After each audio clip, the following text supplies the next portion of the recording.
بتایا کہ یہ قدر جو ہے ایک تو اسی سے لفظ قدرت بنا ہے، اور نمبر دو اسی سے کسی شے کی قدر و قیمت، اور پھر اسی کے معنی ہے اندازہ مقرر کر دینا، کسی شے کا اندازہ مقرر کر دینا۔ اللہ نے ہر چیز کا ایک اندازہ مقرر کر دیا ہے، اور قدر مقادیر مشکات شریف میں ایک پورا باب ہے ایمان بالقدر، اس کا وہ عنوان ہے صحیح معنی میں۔ تو پہلی حدیث کیا ہے؟ مسلم شریف کی روایت ہے، عبداللہ ابن عمرو بن العاص رضی اللہ تعالی عنہما۔ حضرت عمرو بن العاص جو بڑے سرداران قریش میں سے تھے، بڑے سیاستدان تھے اور بڑے بہادر انسان بھی تھے، ان کے بیٹے ہیں عبداللہ۔ اور بڑی دلچسپی کی بات یہ ہے کہ باپ اور بیٹے کے مزاج میں بود المشرقین تھا، وہ تھے جنگجو اور سیاستدان اور بڑے سرداروں میں سے، یہ تھے انتہائی زاہد و عابد، انتہائی زاہد و عابد۔ انہی کے بارے میں آتا ہے پوری رات کھڑے رہتے تھے نوافل میں، اور ہر روز روزہ رکھتے تھے، جس پر حضور نے یوں کہنا چاہیے کہ ڈانٹ پلائی۔ آپ کو اطلاع ہوئی، آپ نے بلایا، یا عبداللہ اولم اخبر انک تقوم اللیل وتصوم النہار تصوم الدہر، کیا مجھے یہ خبر نہیں دی گئی ہے؟ یعنی مجھے یہ خبر ملی ہے کہ تم پوری رات کھڑے رہتے ہو، نماز پڑھتے ہو، تم ہر روز روزہ رکھتے ہو، اب کیا کرتے؟ بلا یا رسول اللہ، جھوٹ بولنے کا تو ہو بھی نہیں سکتا، سختی سے بولو۔ ابن العاص رضی اللہ تعالی عنہما اس کے راوی ہیں، قال رسول اللہ صلی اللہ علیہ وسلم كتب اللہ مقادیر الخلائق قبل ان يخلق السماوات والارض ب50,000 سنہ۔ اللہ تعالیٰ نے مقداریں اور تقدیریں، ابھی دو الفاظ میں بولوں گا تاکہ آپ کے ذہن میں بات رہے، معین کر دی تھی، لکھ دی تھی۔ آسمانوں اور زمین کی تخلیق سے 50,000 سال قبل، یہ ہے قدر۔ ہر چیز کی ایک تقدیر جو ہے وہ معین ہوئی ہے۔ اب آئیے اس میں کتاب سے مراد کیا ہے؟ جو آیت میں نے دوسرے نمبر پر پڑھی آج، سورہ حدید کی آیت، ما اصاب بمصیبۃ فی الارض ولا فی انفسکم الا فی کتاب من قبل ان نبرأ۔ کتاب سے مراد کیا؟ نہیں پڑتی تم پر کوئی مصیبت، کوئی تکلیف، نہ زمین میں نہ تمہاری جانوں میں، زمین میں سیلاب کا آ جانا، زلزلے کا آ جانا، کوئی اور اس طرح کی عمومی ہلاکت کا آ جانا، عمومی تکلیف کا آ جانا، تمہاری جان میں اچانک جو ہے تشخیص ہو گیا کینسر ہے، اچھے بنے تھے، ٹھیک ٹھاک چل رہے تھے، تو معمولی سی تکلیف ہوئی، انویسٹیگیشن کیا تو معلوم ہوا تو کینسر ہے اور وہ کافی بڑھ چکا ہے۔ لیکن جو شے بھی آتی ہے، چاہے تمہاری جان پر آئے چاہے زمین پر آئے، وہ ایک کتاب میں لکھی ہوئی موجود ہے اس سے پہلے کہ ہم اسے ظاہر کریں۔ یہ اللہ یسیر، یہ اللہ پر بہت آسان ہے، بہت آسان، اللہ کا علم کامل ہے۔ تو معلوم ایک بات جان لیجئے کہ حقیقت کتاب سے مراد اللہ کا علم قدیم ہے۔ اللہ کا علم حادث نہیں ہے، معاذ اللہ ثم معاذ اللہ، کہ کوئی شے ہوئی تو اس کے علم میں آئی۔ یہ ہمارے ہاں بعض گمراہ فرقوں کا عقیدہ ہے، اسے بدع کہتے ہیں، کہ اللہ کے علم میں بدع بھی ہے، یعنی کسی واقعے کے ظہور کے بعد اس پر کسی شے کا منکشف ہونا، معاذ اللہ ثم معاذ اللہ، یہ شان خداوندی سے بہت بڑی ہے۔ وہ تو عالم ما کان و ما یکون ہے، جو بھی کچھ تھا اور رہا ہے آج تک ہمیشہ سے ہے، اور جو بھی کچھ ہوگا وہ سب اس کے علم میں آنے واحد میں موجود ہے۔ آنے واحد، یہ آنے واحد کے لفظ کو اچھی طرح سمجھ لیجیے۔ مجھے سب سے پہلے تجربہ ہوا تھا، یہ سن میرا خیال ہے کہ 67-68 کی بات ہے، میں نے پہلا ہفائی سفر کیا تھا لاہور سے کراچی۔ اس وقت فوکر چلتا تھا، فوکر فرینڈ شپ، چھوٹا جہاز کے چڑیا والا، اور کرایہ 90 روپے تھا نائٹ کوچ کا۔ آج آپ تصور کیجیے تو میں چونکہ مجھے جغرافی سے دلچسپی ہے اور فوکر زیادہ اونچا نہیں ہوتا، تو میں دیکھتا جا رہا تھا کھڑکی سے، اس وقت ہم کہاں پہنچ گئے، اب کہاں پہنچ گئے، اب جو روشنیاں نظر آ رہی ہیں کس شہر کی ہیں؟ یہ اکاڑے کی آ گئی، یہ ساہیوال کی آ گئی، یہ آگے اور آگے آئی۔ ایک دم میں نے دیکھا کہ 3 شہروں کی روشنیاں میں ایک وقت دیکھ رہا ہوں، لودھرا، بہاولپور، سماسٹا۔ مجھے خیال آیا کہ جب میں ٹرین سے سفر کرتا ہوں، کراچی جاتا ہوں، تو لودھرا پہنچتا ہوں تو میں سمجھتا ہوں کہ ابھی بہاولپور آدھا گھنٹے بعد آئے گا، وہ مستقبل کی شہر میرے لیے۔ بہاولپور پہنچتا ہوں تو لودھرا میرے لیے ماضی کی بات بن جاتی ہے، آدھے گھنٹے پہلے لودھرا آیا تھا، اور آدھے گھنٹے کے بعد جو ہے سماسٹا آئے گا، وہ میرے لیے مستقبل بن گیا، لودھرا ماضی بن گیا۔ لیکن اس بلندی پر میں ایک وقت دیکھ رہا ہوں لودھرا کو بھی اور بہاولپور کو بھی اور سماسٹا۔ یہ معاملہ جو ہے اس کو 1 ملین بلین سے ضرب دے لیجئے، اللہ تعالیٰ اس بلند مقام سے دیکھ رہا ہے جہاں اس کے مشاہدے میں، اس کے علم میں ماضی اور مستقبل کا کوئی سوال ہی نہیں۔ آنے واحد، آنے واحد، آنے واحد۔ تو یہ در حقیقت کتاب جسے کہا گیا قرآن مجید میں بار بار بہت جگہوں پر آیا، تو یہ کتاب جو ہے در حقیقت اللہ تعالیٰ کا علم قدیم، اس میں سب کچھ موجود ہے، ہمیشہ سے موجود ہے، لکھا ہوا موجود ہے، اور کوئی غلط نہیں ہو سکتا۔ آگے چل کر گفتگو ہوگی اصل میں بعد میں کہ تقدیر کے جو عام عقیدے میں ہم تقدیر کہتے ہیں اس کے 2 پہلو ہیں۔ ایک پہلو ہے ما اصاب علی الانسان، جو کچھ انسان پر آتا ہے مصیبت، جیسے ابھی آیت میں نے پڑھی ما اصاب من مصیبت فی الارض ولا فی انفسکم۔ ہم ہر وقت صدمے ہیں، کوئی تکلیف آ گئی، کوئی مصیبت آ گئی، کوئی بیماری آ گئی، کوئی حادثہ ہو گیا، کوئی بچہ فوت ہو گیا، کوئی عزیز جو ہے وہ فوت ہو گیا، یہ ہر وقت حوادث ہے۔ تو جو بھی کچھ پیش آتا ہے وہ علم خداوندی میں ہمیشہ سے تھا۔ یہی وجہ ہے کہ ایک اور حدیث ہے ابن الدیلمی سے، لمبی حدیث ہے وہ، لیکن اس کے اندر جو آخری ٹکڑا ہے وَتَعْلَمَ، یعنی انسان کے نجات کے لیے لازم ہے کہ یہ بات بھی تم جان لو انما اصابک لم یکن لیخطئک وانما اخطاک لم یکن لیصیبک ولو مت علی غیر ھذا، اگر تم اس کے سوا کسی صورت پر ہوگے تو جہنم میں داخل ہو جاؤ گے، لدخلت النار۔ یہ جان لو کہ جو چیز تم پر آئی وہ آنی ہی آنی تھی۔ دیکھیے ہوتا کیا ہے، کاش کہ میں اگر یوں کر لیتا تو یہ نہ ہوتا، بس یہی ایمان بالقدر کے منافی ہے۔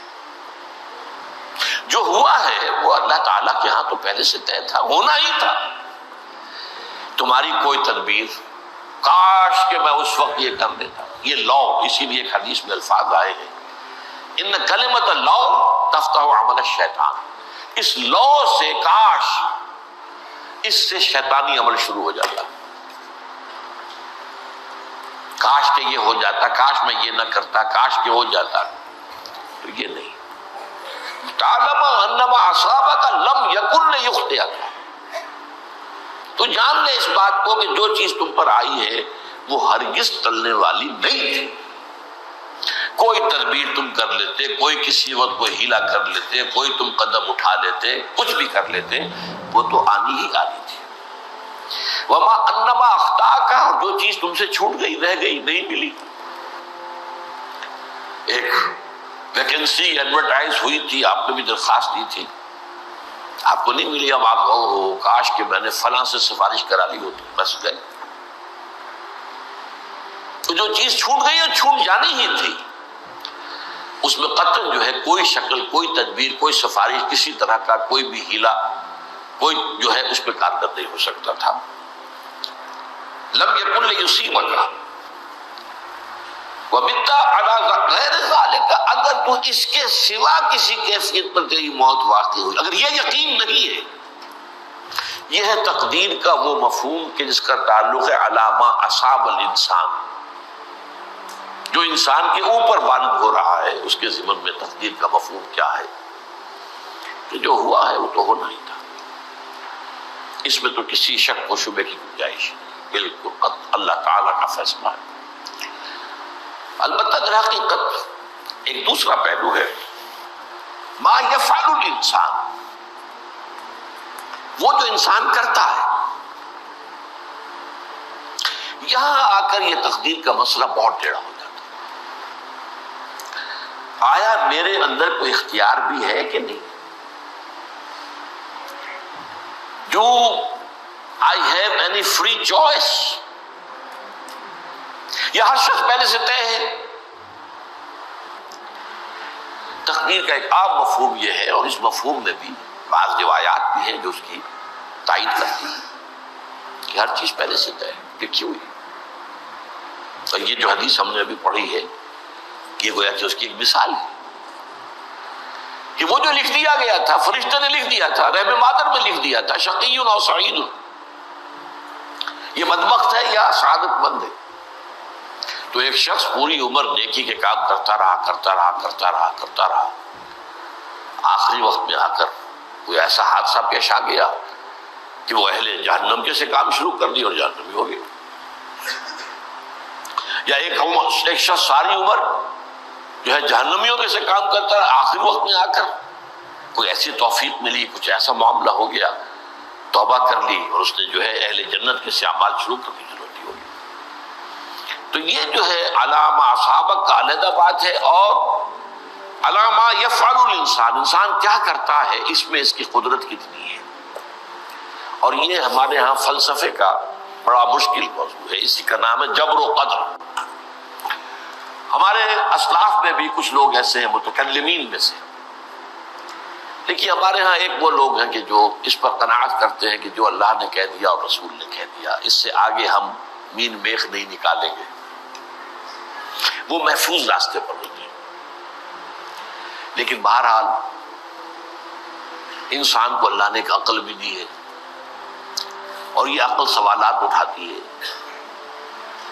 اور جو زیادہ ذہین انسان ہوتے ہیں ان کے اندر ان کی یہ مصیبت زیادہ ہوتی ہے، لہٰذا وہ تو سوچتے ہیں، کچھ نہ کچھ غور و فکر کرتے ہیں، بات سمجھنے کی کوشش کرتے ہیں۔ اس میں اب ہمارے یہاں دو طبقے ہو گئے، جبریہ قدریہ۔ ایک نقطہ نظر یہ ہے کہ انسان مجبور محض، کوئی اختیار نہیں، اور ایک یہ ہے کہ انسان قادر مطلق ہے، جو چاہتا ہے اپنے فیصلے میں مختار مطلق ہے، وہ فیصلہ کرتا ہے۔ انہیں قدریہ کہتے ہیں۔ تو جبریہ اور قدریہ ان کی بحثیں ہمارے یہاں، یہ وہی تقدیر کا مسئلہ جو میں نے کہا تھا، بحثوں میں آ کر انہیں آج تک حل نہیں ہوا، حل ہو سکتا ہی نہیں۔ اب اس کے ضمن میں علامہ اقبال کا ایک شعر آپ کو سناتا ہوں، وہ بہت اچھا لگتا ہے، بہت خوبصورت لگتا ہے شعر ہونے کے اعتبار سے۔ تقدیر کے پابند جمادات و نباتات، مومن صرف اللہ کے احکام کا پابند۔ اس میں انسان سے پابندی کی نفی کر دی گئی ہے،